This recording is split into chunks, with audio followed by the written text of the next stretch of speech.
All right, here we Hey. are. I know the seating is limited, so if you're walking in, please find your way to the front. I'm just kidding. It's good. I'm going to call you Dr. Jeff from now on. All right, yeah. That's good. I like that. Works. So, very happy to have you here with me, Jeff. We're going to keep this pretty casual. Yep. We've known each other for a while. We're going to talk through this. Maybe, do you want to give like an overview of what we're talking about today? Because it's really about building an insights function and moving from that kind of operational support type role and bringing strategy and having a seat at the table, right? Yeah, and I've been fortunate enough to do this at a couple of different places and was a consultant for a while and did this for banks all over the country. But kind of how do you take customer centricity and really operationalize it? And if you want to know more about like the details and like the larger framework, I am presenting a think tank session tomorrow in the Burgundy room at 11, where it's a smaller session and we can kind of do more question and answer and kind of see everything fits together, all together. But really, I think talking about how fuel cycle fits in that strategy and is really a key part in creating that continuous conversation between customers and the business itself. Yeah, awesome. So without further ado, maybe, you know what, I've heard you talk through this a couple times today. Maybe if you want to give an overview on what Physicians Mutual is, because I think there was a question, somebody said Physicians Mutual, I'm guessing it's doctors, nothing to do with doctors. I mean, kind of something to do with doctors, but not really. Now, we sell insurance to people who are 55 years old and above, at or near retirement. So we did start out as a company that offered insurance for physicians, but then we transitioned into more full service. And so we do a lot of Medicare supplement, a lot of dental insurance, and then life insurance. Yeah. And so maybe just like by way of introduction, fuel cycle really briefly, we have a nice booth. You can come get the long spiel, which is really, really, really exciting if you like talking about software and market research, which I know you all do. So essentially what we're talking today about is technology platform, building insights communities and facilitating that kind of customer conversation. Mm-hmm. So maybe let's start off by talking about the journey at Physicians Mutual, because this isn't the first time you've built out like a big CX function, research function inside an organization. And I think when you walked into Physicians Mutual, is maybe insights were a little anemic, right? Mm-hmm. Like not much going on there. So maybe tell us about the state of insights when you got to Physicians Mutual. Yeah, I think it was a lot like probably a lot of organizations. There's really good people in there. Everybody was really, I didn't hear anybody say like, oh, let's, screw the customer, right? Like everybody, it's like world peace. Everybody agrees with, insurance customers. Companies? Yeah. I'm just kidding. But, I think everybody agrees like, yeah, we should have a good customer experience. Like no one's going to say like, we shouldn't really take care of our customers. But I think it was more of how do you take all of this goodwill and this passion to do that and really look at it more strategically and get it aimed in the right direction so you can actually make a difference and then make changes. And so we had different pockets of customer feedback. We had some call center stuff. We had a biannual relationship study that we did every other year. And then we did some individual pieces of market research. And what we really tried to do is get embedded in all those different places. And now I just completed my second year here and into my third. And I think we're starting to see the fruits of that labor being embedded into actual processes and having people call on us to do work and invite us in to be a part of their own research and insights and helping figure out how to tackle some of these pain points. So maybe a question for you on this is, I think you essentially did like a 0 to 1, insights introduction to Physicians Mutual. So a lot of people were well-intentioned, but they kind of knew what they thought they knew what they were doing. Mm-hmm. How did you start off, like, essentially socializing insights capabilities? What did that look like? Yeah, so I call it guerrilla CX in a way. We try to pick our spots and we get in and we try to deliver insights and then we get out, and then we try to do that over and over and over again until somebody, really takes notice.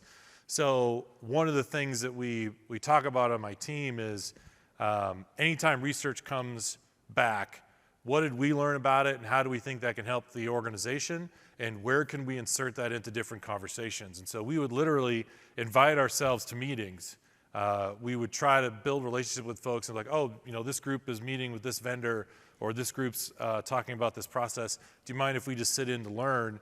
And while you're in those meetings, trying to find a way to bring up the insights that you have and how they can help the business. And whether you can do it inside the conversation itself, raise your hand in a meeting and be like, hey, we actually did a study on that recently, and then having those numbers and those insights readily available. We found that 50% of the customers said this, or we found that competitors are doing that, or even after the meeting and pulling people aside and say, hey, we have the ability to do this.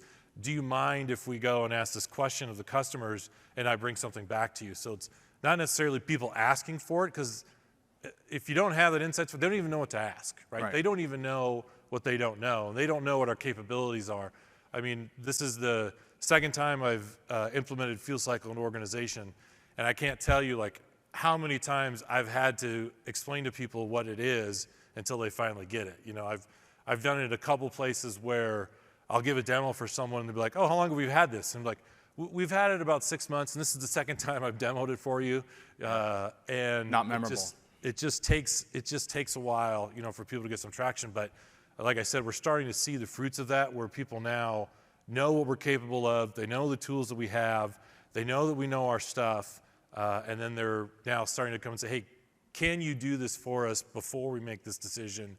Because what you've presented in the past would have been good to know if we would have brought it in earlier. So I'm going to go off script here, if that's okay. No, absolutely. So it's an unprepared question. So if we look to where you're at now, because you're 2 years into this role, and we talked to a lot of client organizations, and in many cases, budgets are shrinking, headcount shrinking, the pressure's on. But when I talk to you, you have budget growing, you have team members being added. To what do you credit like your success and ability to kind of bring insights and make that a critical function to the point where people are investing in that? I think it's having a clear direction on how you're connected to the business.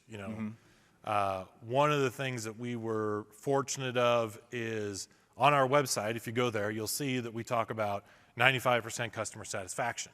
And that came from a biannual study that we did every year. Well, what we're starting to do is every presentation we do or every conversation we have is built around that metric or other metrics. We're also getting into NPS, which, has its own problems. And if you want to buy me a couple drinks later, we can talk about, my true feelings about it. But the best part is that the organization's bought into these metrics. So I don't have to get them there, right? Yeah. We are already bought into that. We're part of our advertising. We talk about it with our employees and we celebrate that. So now I can say, okay, well, if we want to keep that, here's how we can keep it. Here are things that may deter us from hitting those numbers again. And so we have a clear connection to what the business cares about. It might be something else for you guys. It might be, retention. It could be growth, which it should always be focused in that direction. But whatever the metric is, finding a way to connect it and how what you're doing is either going to help that grow or might pull it back and deter from it. Yeah. So do you mind if we talk politics? Maybe not U.S. politics, but like we can talk like organizational politics. One of my favorite market research papers or studies on market research actually was I think it was a 1982 study where it said that the efficacy of insights in an organization is really dependent on the political influence that an insights organization has. Yeah. This is related to something I think I heard you say a few years ago, where you said that you have to deliver insights to an organization in a way that they want to receive it. Yeah. Right? And so you've gone through this journey a couple different times. You've worked in insights for a while.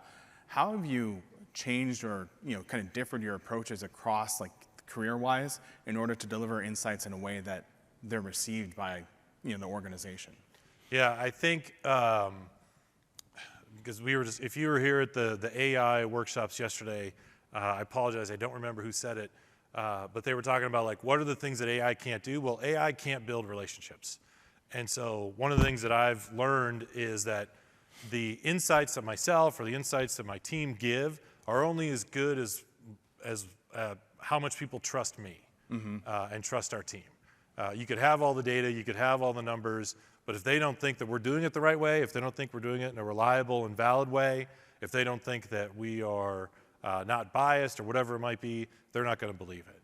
And so I think that's the best way to start is to learn what matters to your organization. So with us, relationships are really important. We're 100% on-site shop, so just that in itself talks about like how important just that day-to-day interaction is. So we do spend a lot of time just wandering around and trying to meet people and try to talk to them about what their problems are and talk about how we can insert ourselves into solving those problems.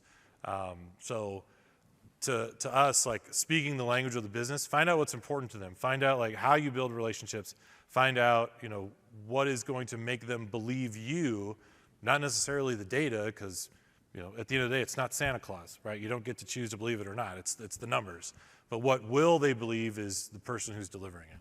I think it's a really good point. It's that kind of repeated trust building, repeated excellence, and never letting up on it, right? Yep. Yeah. So just let's poll the audience here. How many people currently have an insights community implemented in their organization? Okay, smattering. I'm going to say like 20. Does that seem fair? Yeah. Yeah, you're the PhD, so I expect you to count really quickly. So let's talk about like, you know, bringing in an insights community. This is like something that's been around for a while. You know, community's been there for like 30 years. What's the motivation for doing something like that? For us, it's the speed and it's the connection. What we really try to do with our insights community, and part of what I love about it is that continuous conversation with your customers. And that's what we try to build. It's a lot different than like a standard voice of the customer program where, you know, they're transactional. Maybe we're sending something out every 6 months to try and see where we're at, doing brand health tracking. But we really try to cultivate it as a relationship, and it affords us a lot of advantages. We introduce ourselves to our community. When I started with Physicians Mutual, we were all moderator Chris, and we said, you know, that's not working. So now we have a team page. They know who we are. We've got our biographies. They actually, Rachel out there who runs our community right there, she is fantastic. If you need a successful community, get yourself a Rachel, not this one, because we want her. But she does a really good job of interacting with those people sometimes on a daily basis. So when we do our discussions, she's doing follow-up questions. We're closing the loop. She does a great job of putting together infographics of like, hey, we heard you, we're listening, like this is what we took away from what you gave us. And that really has helped. So we really try to make it personal. And because of that, they're willing to give us really critical feedback on our processes. We've done comparative studies. We've done outside research. We've done our own kind of random surveys to our customers. And we've done what we call the loop. Yeah, that's your community name. That's our community name, is the loop. And what we found is the loop is very similar, in almost some cases identical to the research we've gotten in other places, but the scores are a little lower and the comments are a lot more robust and almost more critical. And that really surprised us, and it surprised some of our leaders as well, because they always thought, you know, they're going to be biased because we're incentivizing them and they're going to be more technologically savvy, so we're not going to get good feedback on our technology, and you know, they're already biased because they're giving us our time. And it's the actual opposite. So we really enjoy it. I don't know if that answers your question. I kind of got off on a tangent. I like the tangent. But yeah, that's one of our approaches, is to make it personal, make it a continuous conversation, close the loop, and then I think you'll find that people are just more engaged in being able to help you out. Okay, so and then as far as like, so you have the insights community, is there types of work that you won't do in a community versus like doing something more external or blinded? Yeah, we try not to do like pricing research. Yep. That's a big one, because we know, and we don't do research on stuff that we should already know with our customers. We kind of figure that's bad form. You know, as far as like policies you had, length of tenure, you know, things like that. Pricing research, like I said, is already a big one. Brand awareness kind of stuff, like they obviously know who we are. We try to engage with them on a weekly basis. So there are some things that we won't do, but I will say we will do and have done some preliminary testing to help us design that when we go out. Sure. So we have asked them like, hey, we're thinking about doing this. What are some things we should be cognizant of? What are some things that we should watch out for? We did a study a year and a half ago about a product that would accompany our life insurance policies. And life insurance is a tricky research because the experience is not for the policy owner, the experience is for the beneficiary. Yeah. And so we wanted to know about that beneficiary experience for this add-on product. So we asked the Loop, how should we ask these questions? Like, how do we go about this so we're not stepping on anyone's toes? Like, it's very sensitive. How can we be more empathetic in our approach? And we got some really good research on that. So sometimes we'll use it as that first step to help people co-create not only experiences, but co-create our research. Yeah, fair enough. And then you've been pretty transformational in inserting insights into the go-to-market functions, to creative research and everything, maybe beyond just like the community type work that you're doing. What's enabled you to do that? Because we were talking earlier, you have a really long lead time when it comes to testing creative, Yeah. when it comes to go-to-market. It's not like a super fast-paced industry. Maybe it's more fast-paced than I would know. But what's enabled you to do that? So to get embedded into marketing the creative process, sometimes you have to start at the end, and I think that was our approach. Is we would have these ads or we would have this go-to-market strategy, and sometimes we would just do it without asking and just test different pieces of creative and then bring it back to the group and be like, hey, if this helps going forward, here's some things that we found out. And again, if you give us a little bit more lead time, we can probably bring you something that you might be able to use.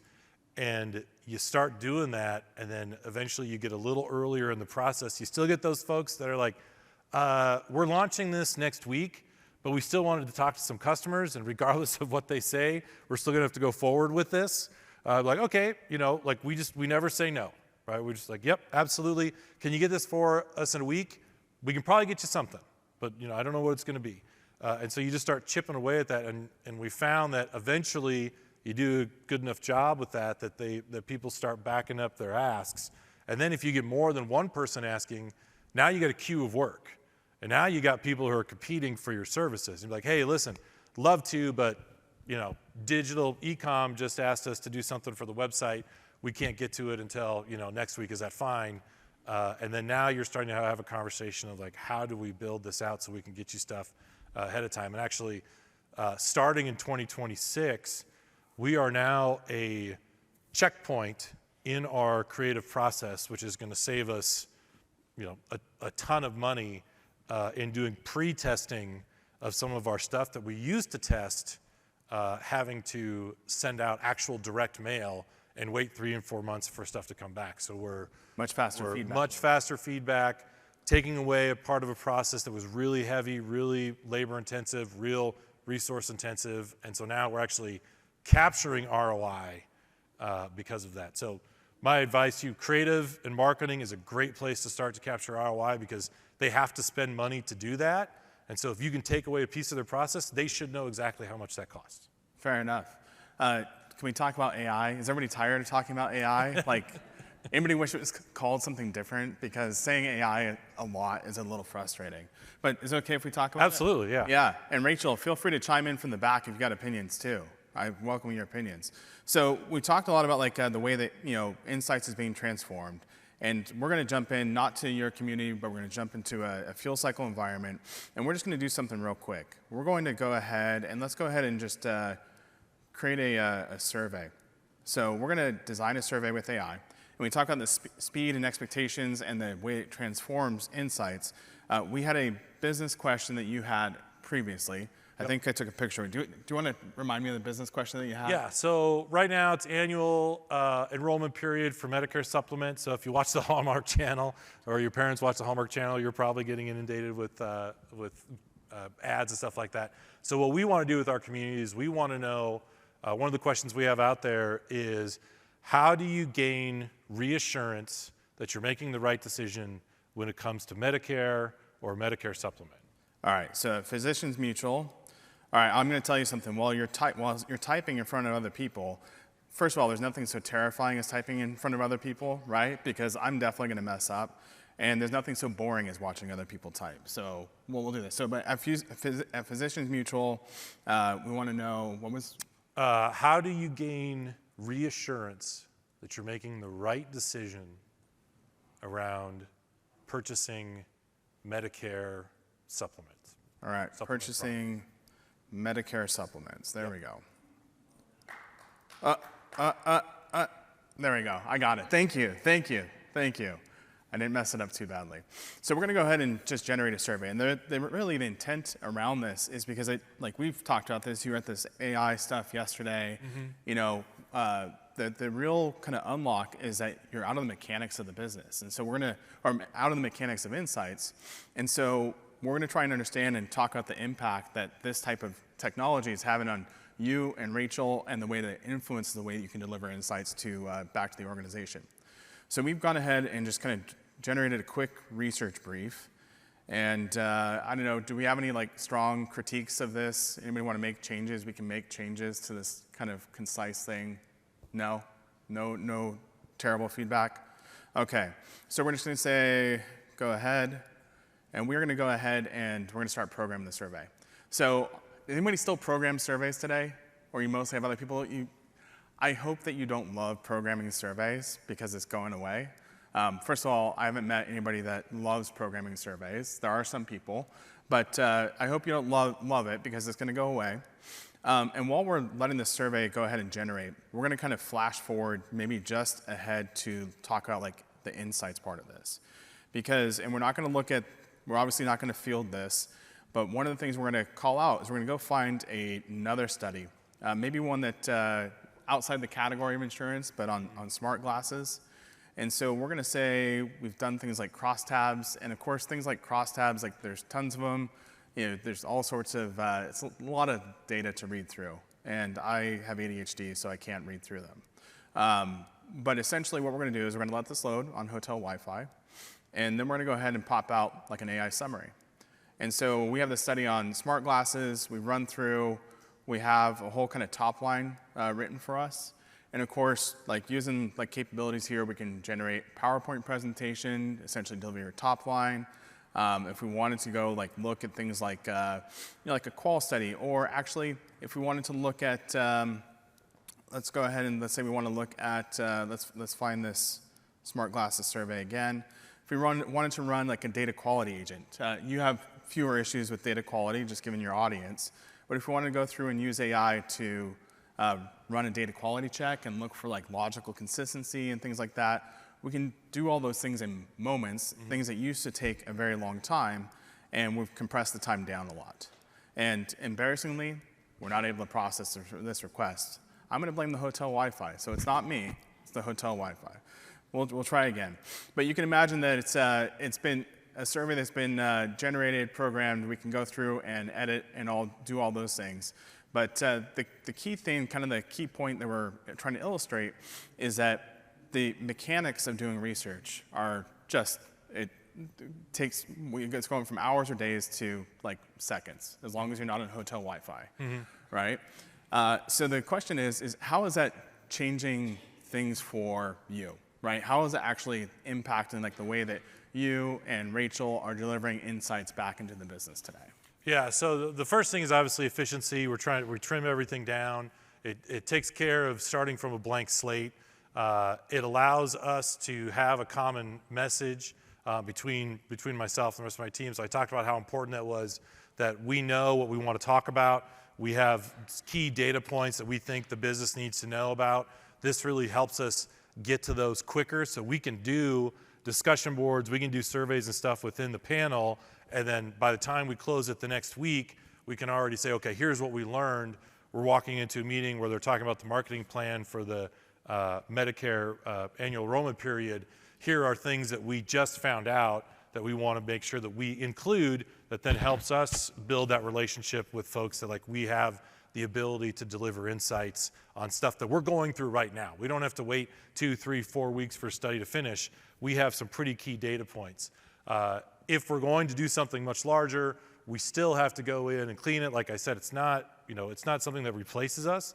As a matter of fact, you probably would all agree that if you showed up at a meeting and you said something and someone disagreed with it, we'd all probably be fired if we said, well, that's what AI said. Like, oh, no, don't blame me, blame the AI. Like, no. I think I just blamed the AI, so. But it's coming from me, right? If I show up and I tell my CEO, this is what our customer's saying, he wants to believe me. He doesn't care where I got it from necessarily. He wants to know that I trusted enough to bring it forward. And so, yeah, it's really helped us with that speed to insights, as well as like deliver a consistent message back to the business. One thing that I like about this, I would put a plug in for is, I know who's creating this. I have actual Rick's personal cell phone number, so if you ever have any problems with it, I can give it to you. But I know who's creating this. I know the logic behind it. I can talk to folks if things aren't working well. I can, dig into the details. I can't do that with ChatGPT. There is no support hotline. I don't know, how you fix that. I don't know what's behind that in the black box, but I do know this, and so it's something that we're really excited about, and having a partner in designing this and helping us implement it. Well, and I think that's actually a key point outside of you being able to call me and tell me what's going wrong or what's working anytime, is that when you think about like the difference between generic or kind of AI versus research specific AI, it's not just like the knowledge and the intelligence, right? Like 3 years ago, I think we're all kind of swimming in a sea of like, what do you do with like really, really fast intelligence that knows everything, right? Mm-hmm. It's the connection to the workflow, it's connection to tools, and it's things like being able to program surveys or interpret crosstabs and have the context and understanding.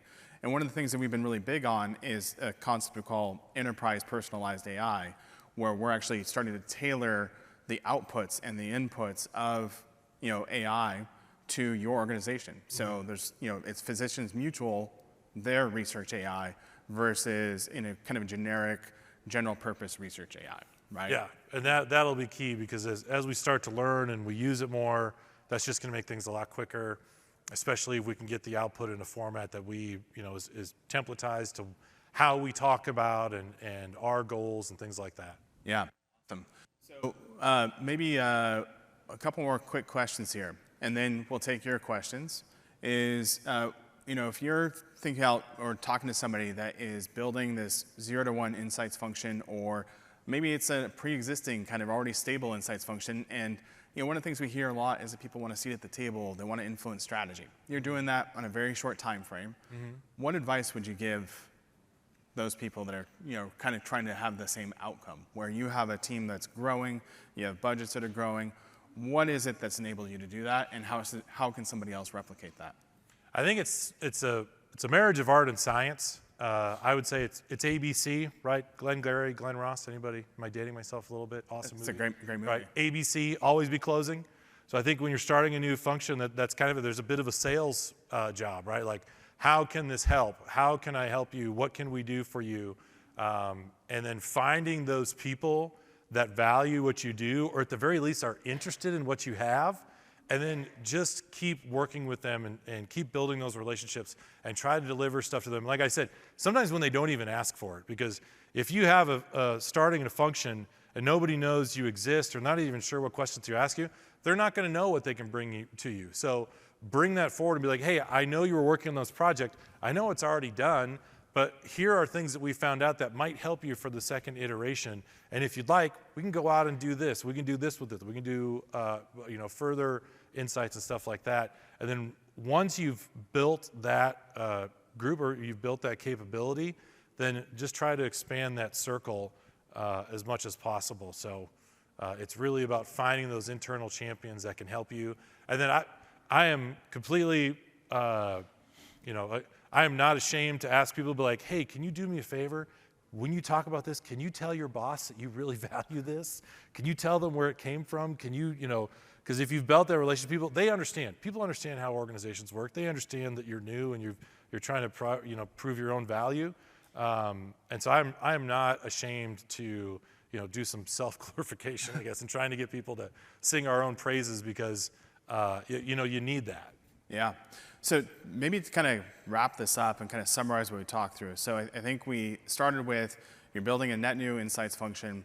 The way that you ultimately do that is through building trust, right? And it's repeated excellence, delivering on like really your stakeholder expectations, and then persistence. Yeah. One of the things that stood out to me as we were talking is that you've gone back and shown up to meetings where maybe you weren't invited, or maybe you were invited, but you were there, and you're bringing insights into the organization, maybe without trying to wait for permission to do something. Yeah. Right. Yep. And then on top of that, you're able to deliver on stakeholder expectations and even maybe exceed them, because you're accelerating the speed, you're maintaining like the rigor behind what you're trying to do, but it's still done very, very quickly.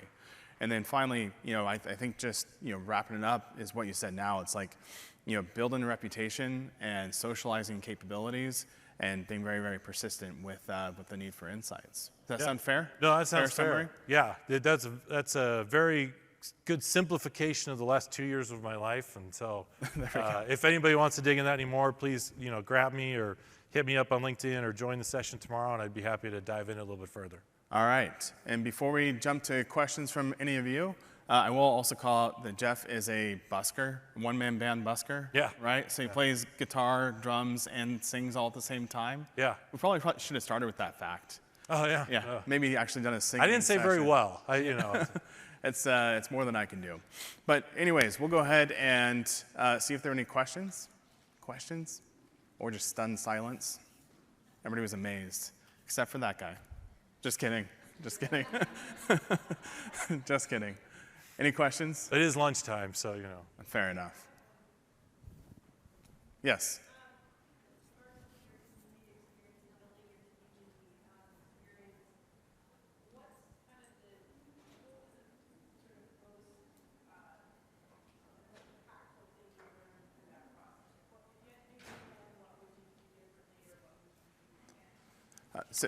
Repeat. Yeah, Oh, go ahead. what would I do again, or what's been the most impactful? And I think trying to communicate people that this is a continuous conversation. So not only are we working really hard to have that continuous conversation with our customers, so we have a schedule that we try to keep, we try to publish what we're going to talk about ahead of time, right? It's this constant loop, but we've tried to figure out how to get that constant loop back into the organization so it just feeds off of each other. Hey, we get this research. Hey, can you guys use this? What questions do you have? Okay, let's go back and fine tune it. Hey, here's what we found out. And then it just keeps going over and over and over again. And you kind of get that flywheel going of just that continuous conversation of us talking to customers, us talking to the business, having that feedback in, and then you just get an iterative process. So that's what I would urge you is make sure you've got that back end process working, and like what's your methodology, what's your focus on how you're going to do that. So structure, like a program, right? Yep. Yes. And we do, you'll see tomorrow, we have a knowledge management system that kind of helps with that. It has a little AI in the background, so it's a research catalog where we publish stuff that we're doing, and it really helps with that. Yes. Hi. Have you built your UX into your CX loop? Not yet. And that is more of just an organizational function. So as a new CX, right, we're really focused on market research, and we're focused on just that customer experience. But we do work very closely with the UX folks. So we've been able to incorporate the research that they've needed done into our process and our tool. So we've tried to structure ourselves as a subject matter expert, and that's why I love these conferences, is like, what are the tools we need? What are the resources we need? What are the vendors that we can get in touch with on a moment's notice? What is in our toolbox? So when they need something like redesigning the website or mobile app or things like that, we've got the ability to help them out. It's a good question. By the way, observationally, we see UX groups getting consolidated into like broader insights groups, whether it's CX or like traditional research, all the time lately. Yep. Yeah, yep. And I know you guys are launching or already have launched a UX. It's because it's part of our new contract that we're looking forward to using in 2026. And we own it as the contract owners, but we'll be partnering with the UX folks to, have them join in. Love it. Yeah.